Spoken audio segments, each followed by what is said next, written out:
হলো যে bikers mega camping fest, এটা আমাদের 9 নম্বর পর্ব। তো আলহামদুলিল্লাহ এটা বাংলাদেশে বেশ সাড়া ফেলেছে। কুমিল্লা লালমাই অঞ্চলটাতেই বেস করে আমরা এই প্রোগ্রামটা করি। বাংলাদেশের 64 জেলা থেকে বাইকার্সরা এখানে জয়েন করে। বিভিন্ন ধরনের অ্যাক্টিভিটি থাকে। তো বিভিন্ন ধরনের অ্যাক্টিভিটির মধ্যে গত বছর থেকে আমরা একটা সংযোজন করেছিলাম, একটা ট্র্যাক ট্রায়াল, মানে খুব শর্ট টাইমে একটা ট্র্যাক থাকবে, ওই ট্র্যাকের মধ্যে যে খুব শর্ট টাইমে বাইক চালিয়ে আসতে পারবে সে ফার্স্ট হবে।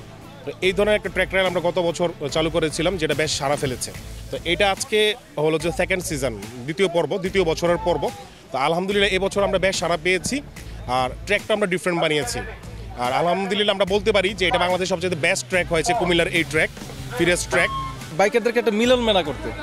তো এই বছর আপনি প্রোগ্রামটা যদি ঘুরে দেখবেন যে টোটাল একটা ফেস্টিভ্যালের মতো হচ্ছে। মানে এই ফেস্টিভ্যালটা আসলে বাংলাদেশের কালচারে খুব বেশি একটা পরিচিত না, বা বাইকিং কালচারে বলেন বা ট্রাভেল ট্যুরিস্ট কালচারে বলেন, ওই কালচারটা খুব একটা পরিচিত না। আমরা এই কালচারটা চেষ্টা করছি বাইকারদেরকে বা বাংলাদেশে পরিচিত করতে। এরকম কিছু ইভেন্ট কিন্তু ইন্ডিয়াতে হয়, ওই ধারাবাহিকতায় অথবা আমাদের নতুন কিছু সংযোজনে জিনিসটাকে একটা ভালো পর্যায়ে বা একটা অন্য একটা লেভেলে নিয়ে যাওয়ার চিন্তা আছে। তার সবচেয়ে মজার যে বিষয়টা সেটা হচ্ছে যে বাইকাররা এখানে আসে খুব উৎফুল্ল হয়। এমন উৎফুল্ল হয় যে আমি আসলে আমার যদি লিমিট থাকে, ধরেন 1000 বাইকারকে নিয়ে আমি এই বছর প্রোগ্রামটা করব, কিন্তু আমার ইনবক্স বলেন বা আমাদের যে টিম বলেন, ওই টিমের কাছে এমন পরিমাণ রিকোয়েস্ট আসে যে এরকম মেগা ক্যাম্পিং 10টা করা যাবে।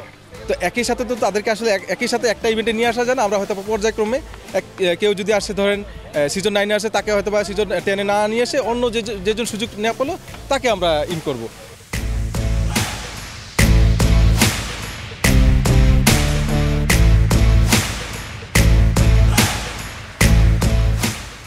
আজকে বাইক বিডির আয়োজনে, টিম ফিউরিয়াস মোটো ক্লাব বিডির আয়োজনে আজকে এত বড় একটা প্রোগ্রাম বাংলাদেশের জন্য, এটা একটা বিরাট বড় ধামাকা।